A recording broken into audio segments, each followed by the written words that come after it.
کا سامنا کر رہے ہیں جو ان کی اپنی ہی تخلیق ہے۔ ایک ایسا افریت جسے دہائیوں تک پالا پوسا گیا آج انہی کے گلے پڑ چکا ہے۔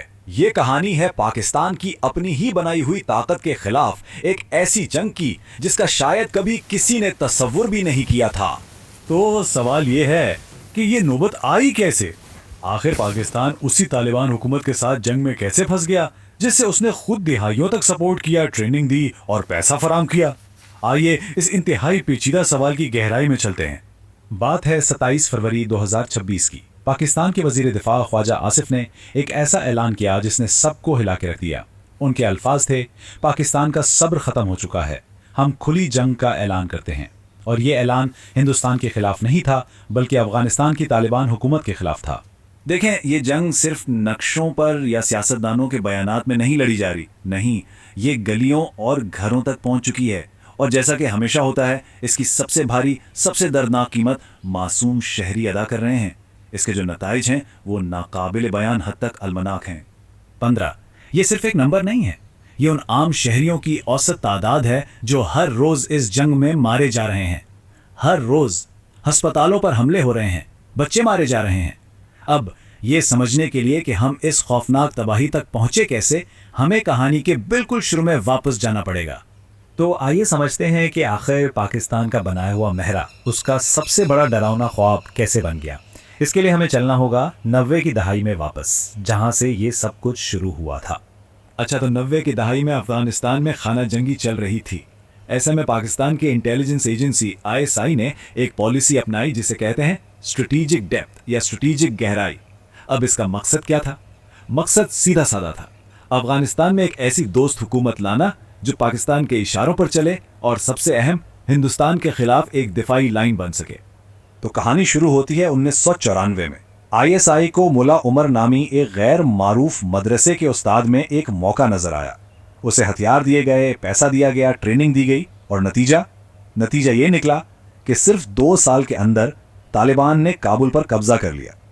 پھر آیا 9/11، امریکہ نے افغانستان پر حملہ کیا اور پاکستان نے یہاں ایک ڈبل گیم کھیلا۔ دنیا کے سامنے امریکہ کا اتحادی، لیکن خفیہ طور پر طالبان کا سب سے بڑا حمایتی۔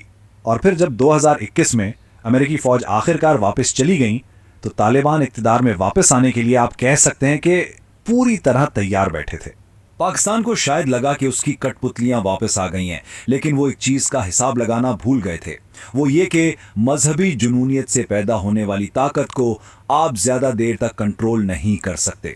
اور بس یہیں سے کہانی میں ایک بالکل نیا اور خطرناک موڑ آتا ہے، تحریک طالبان پاکستان یعنی TTP کا ابھرنا۔ دیکھیں، اس پوری جنگ کو سمجھنے کے لیے ان 2 گروہوں میں فرق کرنا انتہائی ضروری ہے۔ ایک طرف ہیں افغان طالبان، یہ وہ ہیں جو تاریخی طور پر پاکستان کے اتحادی رہے اور ان کا مقصد صرف افغانستان پر حکومت کرنا ہے۔ لیکن سرحد کے اس پار ایک اور گروہ ہے، تحریک طالبان پاکستان یعنی TTP۔ ان کا مقصد بالکل الگ ہے۔ ان کا واحد مقصد پاکستان کی حکومت کا تختہ الٹنا اور یہاں شریعت نافذ کرنا ہے۔ یہ پاکستان کے سب سے بڑے، سب سے خطرناک دشمن ہے۔ اور اپنے اس مقصد کو حاصل کرنے کے لیے TTP نے پاکستان میں بے انتہا خون بہایا ہے۔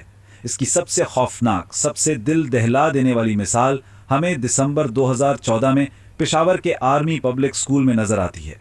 اس دن TTP کے دہشت گرد اسکول کے کلاس رومز میں گھسے اور معصوم بچوں پر گولیوں کی بوچھار کر دی۔ 8 سے 18 سال کی عمر کے 132 بچوں کو بے دردی سے قتل کر دیا گیا۔ بلا شبہ یہ پاکستان کی تاریخ کے سیاہ ترین دنوں میں سے ایک تھا۔ اور جیسے ہی 2021 میں افغان طالبان اقتدار میں واپس آئے، پاکستان میں TTP کے حملوں میں ایک دم سے ڈرامائی اضافہ دیکھنے میں آیا۔ تشدد اتنا بڑا کہ آپ دیکھیں، صرف 1 سال میں یعنی 2024 سے 2025 تک دہشت گردی سے ہونے والی اموات کی تعداد تقریباً دگنی ہو گئی۔ اور بس یہیں سے ایک بہت بڑا ایک مہلک مخمصہ پیدا ہوتا ہے۔ پاکستان کا جو سب سے بڑا دشمن ہے یعنی TTP، وہ کہیں خلا میں تو کام نہیں کر رہا نا۔ انہیں افغانستان کے اندر محفوظ پناہ گاہیں ملی ہوئی ہیں، اور کس کی حفاظت میں؟ پاکستان کے پرانے دوست افغان طالبان کی حفاظت میں۔ اب افغان طالبان ایک ایسے جال میں پھنسے ہوئے ہیں جہاں سے نکلنا تقریباً ناممکن ہے۔ ذرا سمجھیں، اگر وہ پاکستان کے کہنے پر TTP کے خلاف ایکشن لیتے ہیں تو ہزاروں TTP جنگجو بھاگ کر کس کے پاس جائیں گے؟ اپنے سب سے بڑے دشمن داعش خراسان کے پاس۔ اور اگر داعش مضبوط ہوتی ہے تو یہ افغانستان میں خود طالبان کی حکومت کے لیے ایک بہت بڑا خطرہ بن جائے گی۔ تو وہ کیا کرتے ہیں؟ وہ ٹی ٹی پی سے ٹکرانے سے بچتے ہیں، جس کی وجہ سے پاکستان کے ساتھ ان کے تعلقات بالکل تباہی کے دہانے پر پہنچ چکے ہیں۔ تو یہ ایک ایسا گہرا تاریک گڑھا بن چکا ہے جس سے نکلنے کا کوئی راستہ ہی نظر نہیں آ رہا۔ صورتحال یہ ہے کہ پاکستان ٹی ٹی پی کو برداشت نہیں کر سکتا اور Afghan Taliban T T P کو چھوڑ نہیں سکتے۔ اور اسی گڑھے نے، اسی ناممکن صورتحال نے ایک مکمل جنگ کو جنم دے دیا۔ پاکستان کی دہائیوں پرانی اسٹریٹجک ڈیپتھ کی پالیسی کا نتیجہ اب ایک بھیانک شکل میں اس کے بالکل سامنے کھڑا تھا۔ فروری 2026 میں حالات ایک دم دھماکہ خیز ہو گئے۔ ٹی ٹی پی کے حملوں کے جواب میں پاکستان نے فضائی حملے شروع کر دیے، لیکن اس بار طالبان خاموش نہیں بیٹھے۔ انہوں نے سرحد پار ایک باقاعدہ فوجی کارروائی شروع کر دی۔ پاکستان کا جواب تھا کھلی جنگ کا اعلان، اور اس کے فوراً بعد کابل اور قندھار پر بمباری کی گئی۔ اور پھر آیا 16 مارچ، اس تنازع کا شاید سب سے تاریک دن، جب کابل کے قریب ایک ہسپتال پر حملے میں 400 سے زائد لوگوں کی ہلاکت کا دعویٰ کیا گیا، جن میں بہت سے بچے بھی شامل تھے۔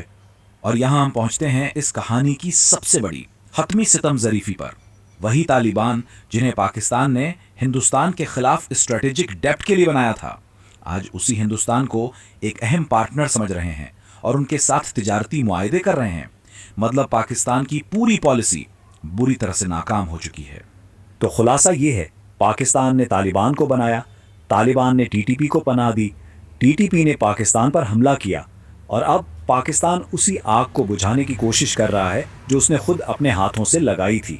تو آخری سوال صرف یہ رہ جاتا ہے کہ دہائیوں پہلے لگائی گئی اس آگ کو بجھانے کے لیے مزید کتنے بے گناہ لوگوں کو اپنی جانوں کا نذرانہ پیش کرنا پڑے گا۔